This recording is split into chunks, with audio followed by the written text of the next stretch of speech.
Well, hello everyone. It's Christa Watson from Christa Quilts, back with another fun quilt to share. Today I'm talking to you about another version of my Terrace Tiles quilts. If you've gone back and checked out any of my videos, you'll know that I've actually made this quilt several different times. Every time I make it, I do a completely different quilting plan, different fabrics, and I have just as much fun. This is literally the easiest quilt pattern that I offer, and I really love to share fun tips and tricks to make the machine quilting go a whole lot easier as well.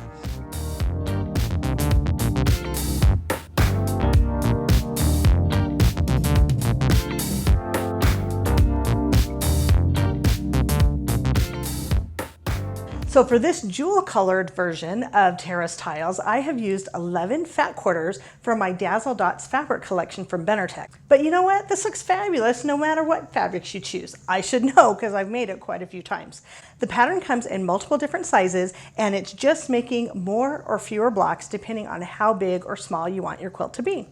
The key to the success of the color scheme is grabbing together any colors you like, any fabrics you like. You can either do a coordinated color scheme or you can go completely scrappy. But what you need to do is you need to make sure that you have one fabric that's either very light or very dark that's going to contrast with the rest of your beautiful colors.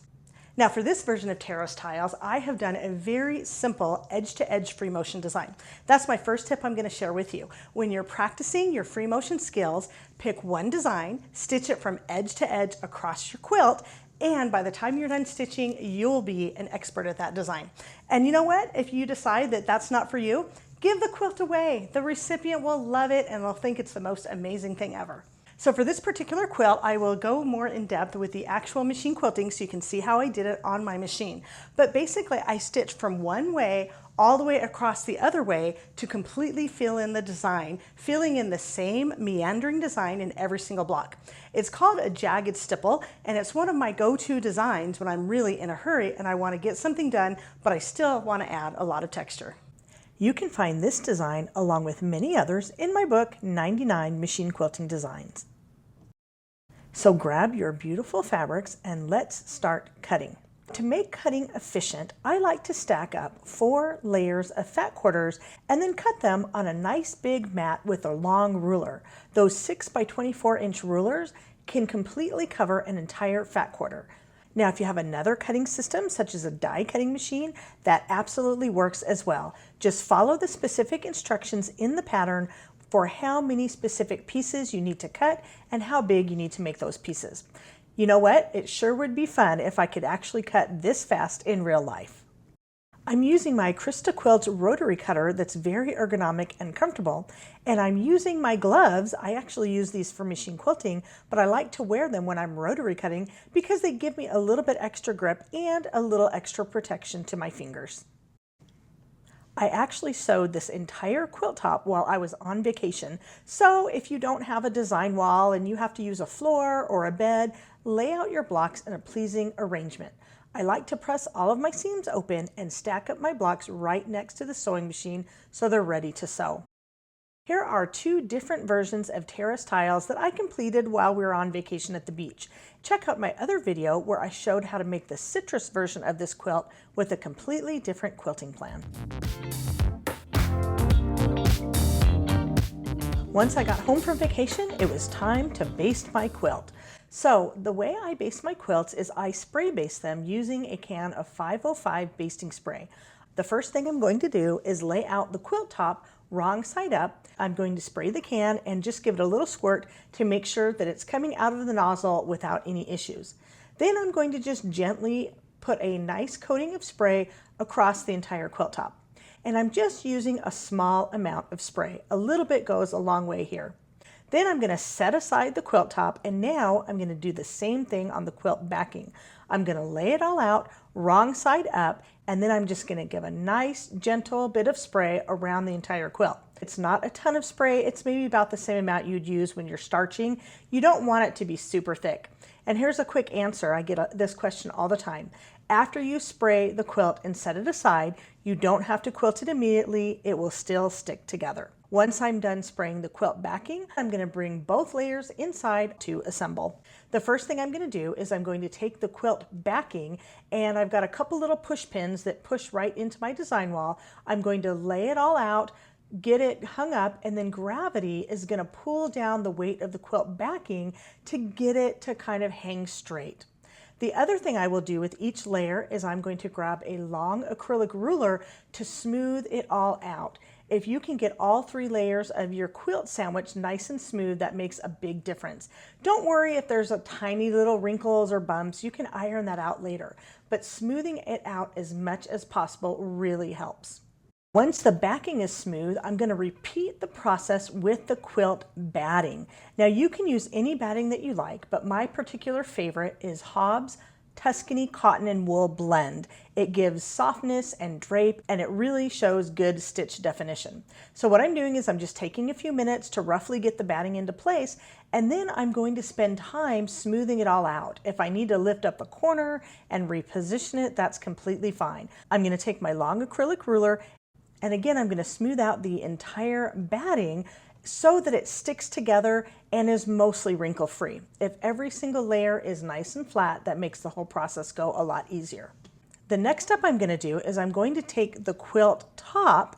Again, I may use a couple little pins to hold the quilt top in place, and then I'm going to let gravity do its work. I know I'm showing a super speedy version of this, but in reality, it only takes about half an hour to 45 minutes, maybe an hour if the quilt is really big. So I'm going to smooth it all out with my ruler, make sure that it's all fitting really nicely. And one thing I wanted to show you is when I got this all together, I actually made a little tiny mistake that I can fix. Basically what happened is that as I smoothed it all out, I realized that my batting was cut just a tiny bit too small. So what I did is I cut off a little tiny piece of batting from the extra, and then I just tucked in that little piece of batting right where it needed to be. So once all 3 layers are nice and smooth, I use my Christa Quilts batting shears to cut around the extra backing and batting around all 4 sides. I'm only leaving about 1 or 2 inches around the edges so that that's less bulk under the machine and so that it doesn't tuck under me while I'm machine quilting. Now the final part of my spray basting process, and kind of where the magic happens, is that I iron both sides of the quilt to set the glue. You'll notice I have a big working area. I'm using what's called a big board, which sits right on top of my regular ironing board, giving me a lot of surface. So I'm just methodically pressing each layer of the quilt. I start with the quilt backing because this allows me to kind of smush everything together so the fibers stick together. It sets the glue and it gives me a last chance to work out any wrinkles. Once I have ironed all of the quilt backing, I flip the quilt over and I repeat the same process for the top. I just iron a couple rows at a time, move the quilt row by row until the entire job is done.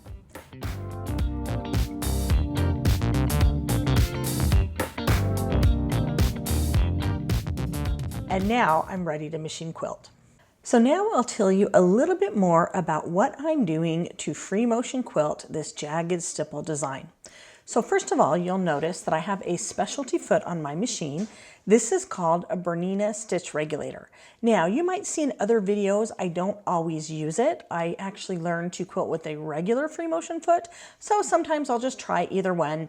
So to form this Jagged stipple design, I'm stitching a series of straight-ish lines in different directions. It's kind of like the idea of stipple, but with angular geometric lines instead of smooth round ones. It's really fun and looks great on modern quilts. Now with a free motion quilting foot, you want to get one specific to your machine, and you need to drop your feed dog so that you can stitch in any direction. You'll also notice that I am wearing my gloves. These are my Christa Quilts gloves, but any type of machine quilting gloves are great. Mine happen to have little grippy dots on the fingers, which really help me push the quilt under the machine without any friction or drag. Now, I start on the right-hand side as I'm quilting. Notice how close I am to the edges. I'm using the fingers on my right hand to kind of hold down those edges. I don't have very much batting and backing sticking out, and I do that on purpose, so I don't have a whole lot of grip. But once I kind of start stitching away from the edges, it's not that big of a deal. The other thing you'll see is there's a little bit of stitching around the edge of the quilt top. I actually do that before I baste. So the quilt top is still floating freely on top of the quilt sandwich. That stitching is called a victory lap, which I stitch around my quilt tops once they're finished so that they don't unravel. That really comes in handy if you have a quilt without borders. So as I'm meandering, I'm using my hands as a hoop and I'm just trying to stitch inside of my hands. That's not a whole lot of area, maybe only about 5 or 6 inches at a time. And that's the only area that I'm looking at. So here's a slightly different angle where you can see more of what my hands are doing. And you can see that red light beeping at me. That's telling me that I'm actually stitching too quickly. So that's pretty much why I usually don't use the stitch regulator, because I don't want it telling me I'm going too fast. I want to stitch as fast as I want to. So anyway, as I'm free motion quilting, this is what it looks like no matter which design you're doing. You can do this process on any free motion quilting design. Now, the way that I'm actually stitching the quilt is I started on the right-hand side and I worked my way block by block, stitching that same overall meandering design all the way across the quilt from the right towards the center. You'll also notice as I move around, I basically stop and move my hands to reposition. Now, if you need to take more time with this, you can actually stop with your needle in the down position, breathe, and move your fingers. But once you get comfortable with the process, you can kind of stitch and move your hands as you go. Once I reach the center of the quilt, then I rotate the quilt underneath the machine and I scrunch and smush it back underneath the machine. Then I'm going to continue stitching from the center of the machine back to the right-hand side. Now, if you baste your quilt well, you can actually start anywhere you want, but I find that methodically moving from right to the center, rotating the quilt, and then moving back from the center back over to the right-hand side, it's easier for me to control the bulk that way, and I don't get lost with what I'm doing. So now that I am quilting, everything that is to my left-hand side, I have already done that meandering jagged stipple, and now I'm working my way block by block from the center to the right-hand side. Here's another tip. As you are quilting and you're just doing that little area in between your hands, just focus on one block at a time. Notice how much I stop and I reposition the quilt. Basically, I want that area in between my hands to be nice and flat, and the area around my hands, I'm going to shove and scrunch and smush. I'm going to pile it up. I'm going to make kind of a mountain around where I'm quilting, and then that flat area in between my hands is the valley. So the perspective looks a little weird, but don't worry. This is a very comfortable position. I'm very close right up to the machine where I need to be, and the bulk of the quilt is being held on my table, which is going to really make it much easier for me to machine quilt. So again, I've been stitching this whole time at actual speed because I want you to see what it looks like. But here's another tip. If you want to figure out how long it will take you to quilt a design, make a practice block and time yourself machine quilting one block. Then you can apply that and you can times that times however many blocks you have in your quilt, and that'll give you a good idea. The beautiful thing about free motion quilting is that you can stitch in any direction. You can go up and back and forwards and side to side, continuing to adjust that quilt as you go. Now on my Bernina 770, I actually have 10 inches of space under the machine, so there's not that much bulk under the machine. But you know what? You can do this technique even if you have a smaller machine that only has 5 or 6 inches of space. You're just going to do a little more shoving of the quilt. So now I'm just going to speed this up a little bit so you can kind of watch me quilt methodically block by block. And another tip is if you feel like you're about to run out of bobbin thread, try to stitch off to the side of the quilt and replace the bobbin. If you do run out of bobbin and you have to replace it, you can just stitch on top of a previous line of stitching to kind of lock your threads and keep on going. I'm actually quilting this design with a blending thread from my Aurifil Piece and Quilt collection. I love these threads. I piece with them, I quilt with them, and they just work wonderfully.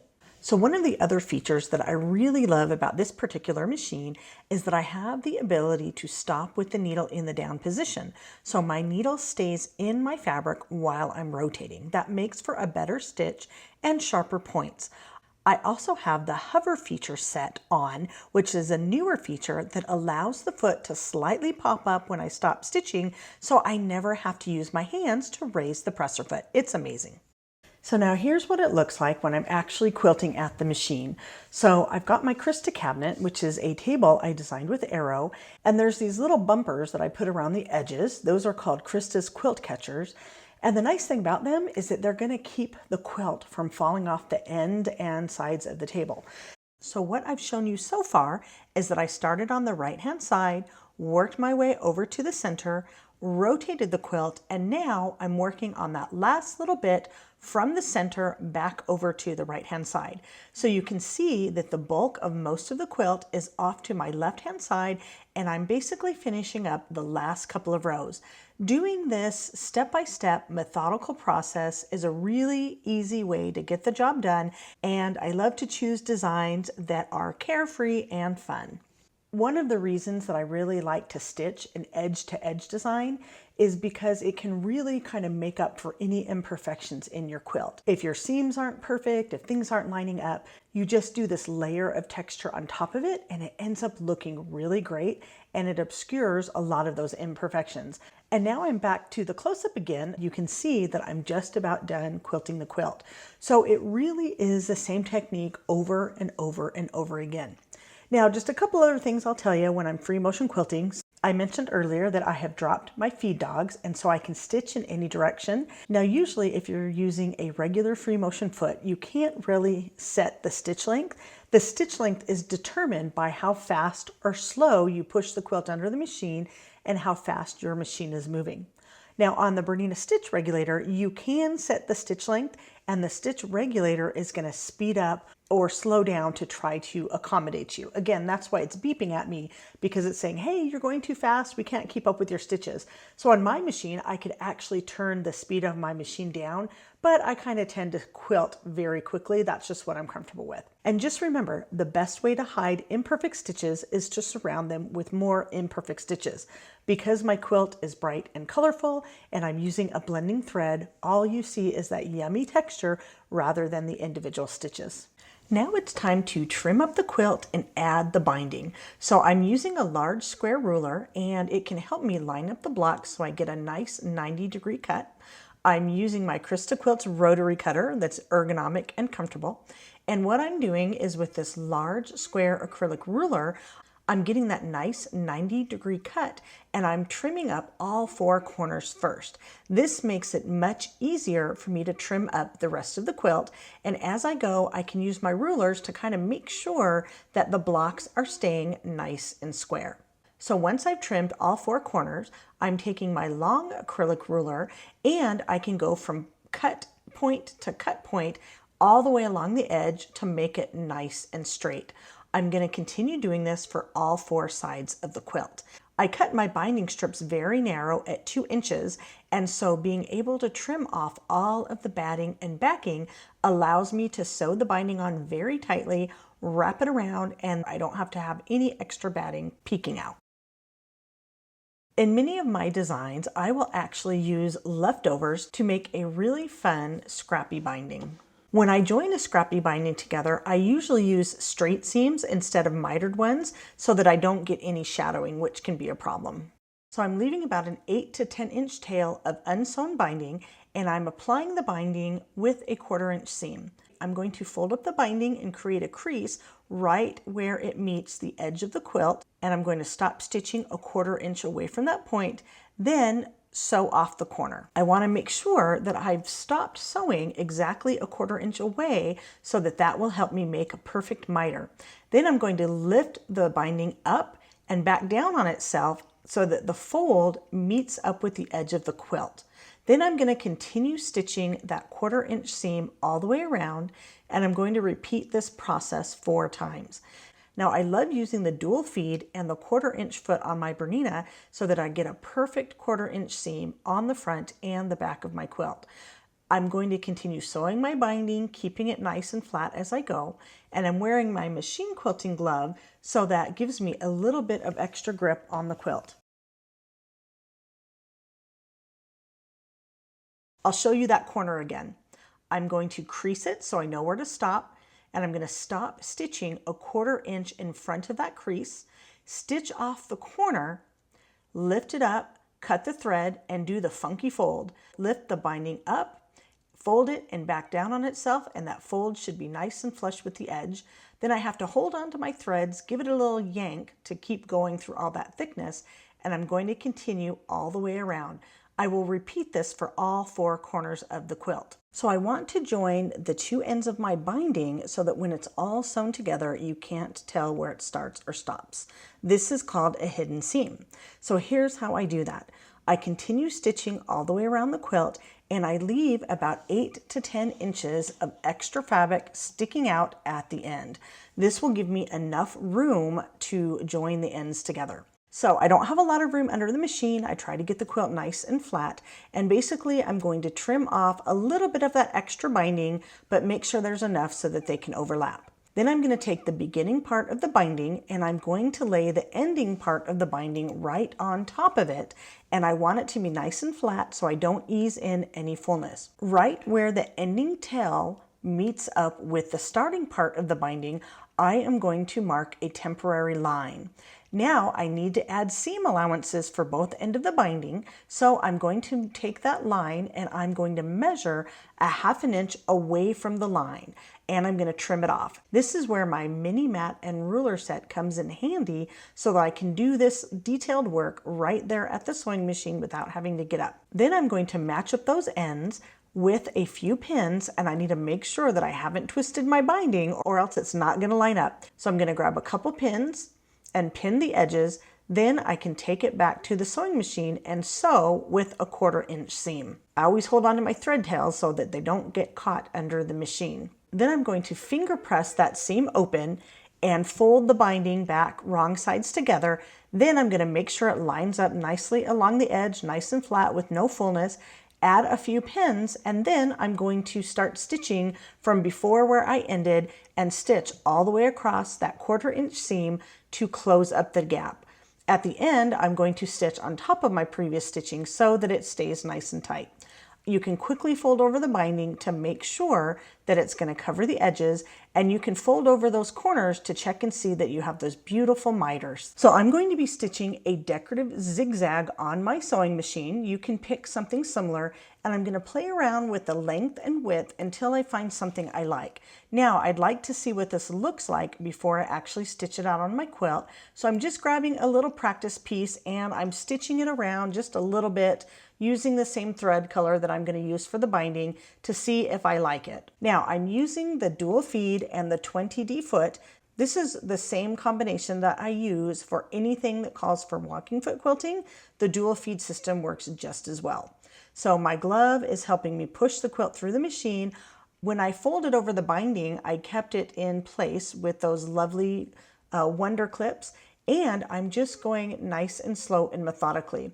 The zigzag stitch is just going to zig and zag, and I like to stitch right on top of the binding itself. So what I've done is I sewed the binding to the front of the quilt, and now the quilt is wrong side up, and I'm attaching the quilt on the back side, but I'm going to have that decorative stitch on the front and back of the quilt.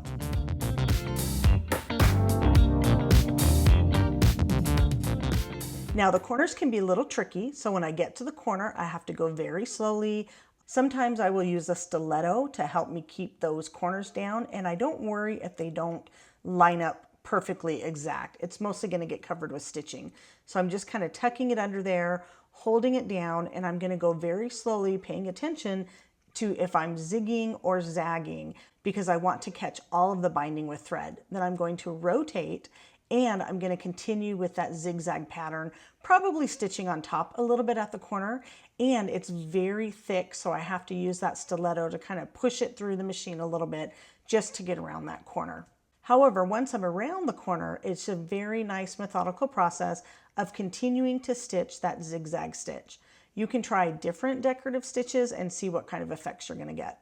So now I'm going to continue this process around all 4 sides and 4 corners of the quilt. Well, now that my finished Terrace Tiles quilt in the jewel colorway is finished, I am a happy camper. Be sure to check out my other video where I show it in the citrus colorway with a completely different pattern. Well, I hope you enjoyed a little bit of the behind the scenes watching me make my jewel colored Terrace Tiles quilt. I would love to know if you make this pattern. Send me pictures, ask me questions. I'm here for you. Remember, I love to be your machine quilting cheerleader so that you have as much fun making quilts as I do. So get out there and start finishing, and let me know if you have any questions. I'm always happy to help. Until next time, happy quilting.